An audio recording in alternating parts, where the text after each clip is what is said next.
కార్యకర్తలందరికీ ఆయన ఎక్స్ప్లెయిన్ చేయడం జరిగింది.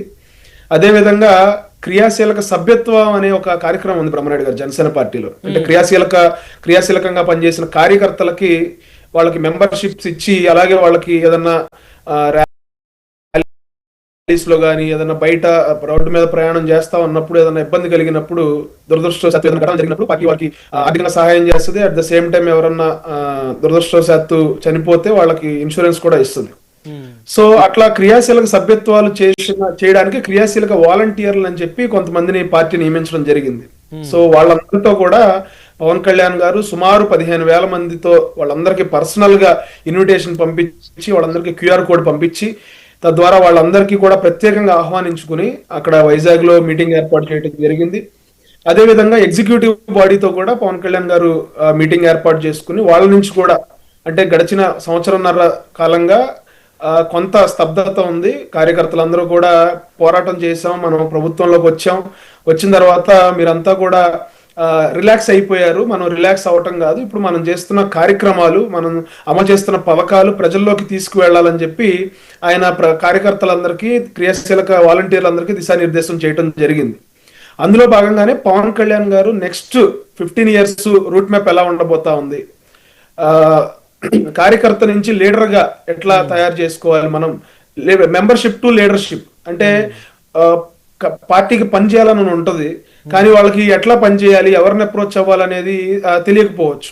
అటువంటిది ఒక క్రియాశీలక వాలంటీర్ ఎవరైతే ఉన్నారో వాళ్ళు పార్టీకి పనిచేయాలి ఖాళీ సమయాల్లో, లేకపోతే మండల స్థాయి నాయకులుగా ఎదగాలి, నియోజకవర్గ స్థాయి నాయకులుగా ఎదగాలి, రాష్ట్ర స్థాయి నాయకులుగా ఎదగాలని కోరిక ఉన్న వాళ్ళందరికీ కూడా ఒక మెంబర్షిప్ ఐడి అనేది సపరేట్ గా వాళ్ళకి అసైన్ చేసి, వాళ్ళకి నుంచి పార్టీ నుంచి అంటే కేంద్ర కార్యాలయం నుంచి వాళ్ళని సమన్వయం చేసుకుని వాళ్ళకి టాస్క్లు అప్పగించి పార్టీ కార్యక్రమాలు అట్ ద సేమ్ టైం ప్రభుత్వ కార్యక్రమాలని ప్రజల్లోకి తీసుకెళ్లే విధంగా బలమైన నాయకత్వాన్ని తయారు చేసే విధంగా.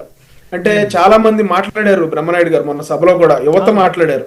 వాళ్ళందరూ కూడా ఈ రోజున ఒక్కొక్కళ్ళు 1,00,00,000 రూపాయల శాలరీ సంపాదిస్తున్న ఐటీ ఎంప్లాయీస్ గా వాళ్ళు కన్వర్ట్ అయ్యి వాళ్ళని ఎస్టాబ్లిష్ చేసుకుని, అదంతా కూడా పవన్ కళ్యాణ్ గారు ఒకప్పుడు వాళ్ళతో మాట్లాడి వాళ్ళని మోటివేట్ చేశారని చెప్పి వాళ్ళందరూ చెప్తా ఉంటే చాలా ఆనందం కలిగింది బ్రహ్మనాయుడు గారు.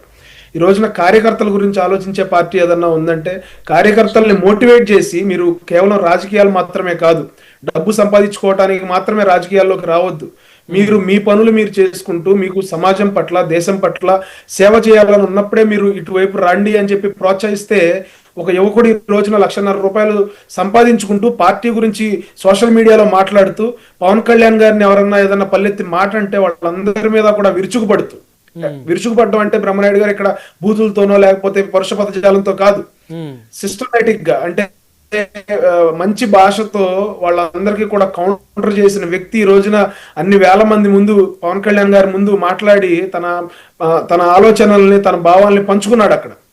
సో త్రిశూల వ్యూహం అంటే కూడా ఇక్కడ బ్రహ్మనాయుడు గారు మీరు అడిగారు ఇందాక, మామూలుగా శివుడి త్రిశూలం ఉంటది, అంటే 3 కోణాలు ఉంటాయి దానికి, ఒకటి శక్తి, ధర్మం, రహస్యం.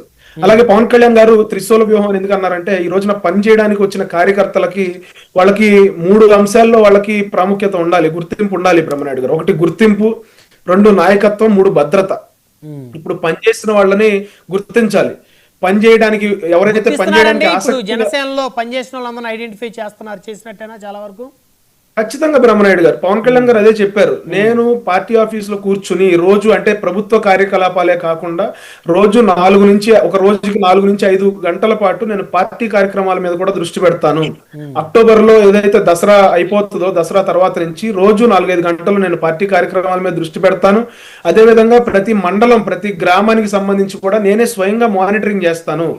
మీ అందరినీ కూడా ఒక రాష్ట్ర స్థాయి నాయకులుగా, దేశాన్ని ప్రభావితం చేసే నాయకులుగా నేను తీర్చిదిద్దుతానని చెప్పి మిమ్మల్ని అందరినీ గుర్తిస్తాను.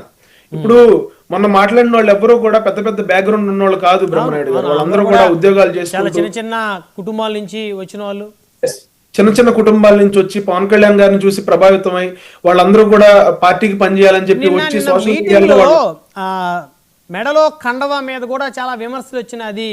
ఆయన ఎవరో విజయ్ గారికి సంబంధించినటువంటి కండవ కూడా అదే కలర్స్ పోలి ఉంటుంది, టీవీకే జెండా అని చాలామంది చాలా రకాలుగా మాట్లాడుతున్నారు. అంటే ఏంటి ఆ కండవ యొక్క ప్రాముఖ్యత ఏంటి, ఎందుకు ఆయన మెడలో వేసుకున్నారు, ఆ ఫ్లాగ్ ఇండికేషన్ ఏంటి? బ్రహ్మనాయుడు గారు ఇలా మాట్లాడే వాళ్ళు ఎవ్వరికి కూడా కోడిగుడ్ల మీద ఏకలు పీకే వాళ్ళంతా. ఉమ్, కాంగ్రెస్ పార్టీ జెండాకి నేషనల్ ఫ్లాగ్ కి తేడా తెలియని వ్యక్తులు వాళ్ళంతా కూడా. ఓకే. పవన్ కళ్యాణ్ గారు మొన్న మెడలో వేసుకున్న జెండా ఏంటంటే కర్ణాటక స్టేట్ ఫ్లాగ్ సార్ అది. ఉమ్, కర్ణాటక స్టేట్ ఫ్లాగ్ అంటే కర్ణాటకలో అక్కడ కర్ణాటకలో ఎవరైనా ఉంటే వాళ్ళకి అర్థం అవుతుంది, బెంగళూరులో కానీ ఇతర ప్రాంతాల్లో ఉంటే ఆ ఫ్లాగ్ యొక్క ఇంపార్టెన్స్ వాళ్ళకి అర్థం అవుతుంది. వాళ్ళు కన్నడ రాజ్యోత్సవ అని చెప్పి చాలా గ్రాండ్ గా చేసుకుంటారు. వాళ్ళ స్టేట్ ఫ్లాగ్ ని వాళ్ళంతా అంత ప్రజల్లో విస్తృతంగా తీసుకెళ్లిన ఫ్లాగ్ అది. వాళ్ళు చాలా గౌరవిస్తారు ఆ ఫ్లాగ్ కి. మొన్న జరిగిన మీటింగ్ లో కేవలం ఆంధ్రప్రదేశ్ నుంచే కాకుండా ఒరిస్సా నుంచి, కర్ణాటక నుంచి, మహారాష్ట్ర నుంచి కూడా కార్యకర్తలు వచ్చారు అక్కడికి. వాళ్ళు ఏ పార్టీ అయినా కూడా, కర్ణాటకలో ఏ పార్టీ అయినా కూడా వాళ్ళ ప్రయారిటీ వాళ్ళ స్టేట్ ఫ్లాగ్ కు ఉంటది.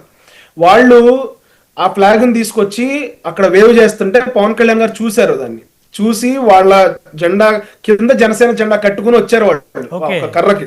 ఓకే. సో అంటే వాళ్ళు జనసేన పార్టీ జెండాకి ఎంత గౌరవిస్తారో వాళ్ళ స్టేట్ ఫ్లాగ్, కర్ణాటక ఫ్లాగ్ కూడా అంతే గౌరవిస్తారు. ఈ కొంతమంది కుహానా మేధావులు ఎవరైతే ఉన్నారో వాళ్ళకి చెప్పాను కదా, కాంగ్రెస్ జెండాను చూసి అదే నేషనల్ ఫ్లాగ్ అనుకుంటారు.